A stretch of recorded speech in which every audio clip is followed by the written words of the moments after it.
It's walking, it's breathing, its heart is still beating, but it's no longer in control. Somewhere inside this insect, something else is pulling the strings. This isn't science fiction. This isn't horror fantasy. This is real biology, and it forces us to ask an uncomfortable question. What does it actually mean to be alive? For most of us, life feels obvious. If something moves, reacts, and behaves like an animal, we assume it's alive and in control of itself. But biology doesn't care about our assumptions.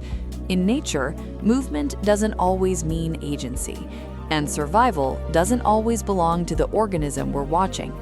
Sometimes, the body is just a vehicle, and the driver is something else entirely. There is a group of fungi known as Cordyceps.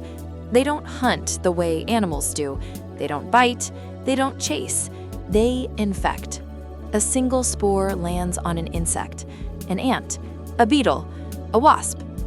At first, nothing seems wrong, but inside the body, the fungus begins to grow, thread by thread, spreading through muscle tissue, wrapping around organs, avoiding the brain, not destroying it, but bypassing it. The insect is still alive, but it's no longer alone. Here's where it gets unsettling. The fungus doesn't just kill its host, it uses it. Infected insects begin to behave differently. They leave their colonies, they climb higher than normal, they move with purpose, but not their own. Scientists have observed ants climbing vegetation and locking their jaws into leaves or stems.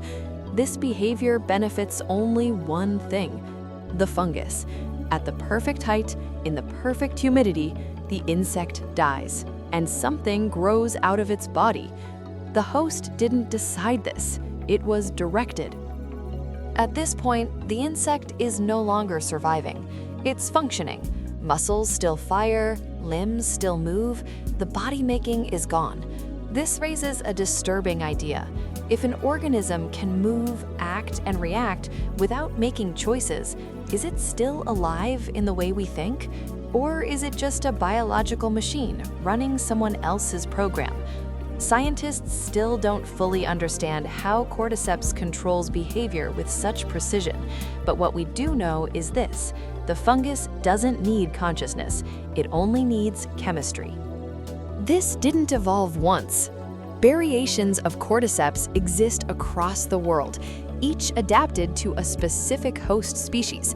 That means this system was refined by evolution, not for the insect, but for the parasite.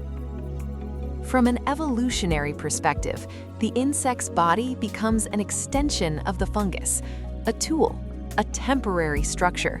Life is still present, but ownership has changed.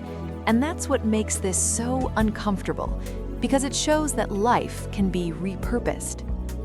We like to believe that being alive means being in control, that movement equals choice, that behavior equals intention. But nature doesn't promise that. Cordyceps reveals a truth we'd rather avoid. Life doesn't require freedom. It only requires function. And sometimes what looks alive is already something else. This is happening right now, in forests, on leaves, out of sight. And it reminds us that biology doesn't draw clean lines between life and death, between control and movement, between organism and tool. If stories like this make you pause, if they make you question what alive really means, this journey isn't over.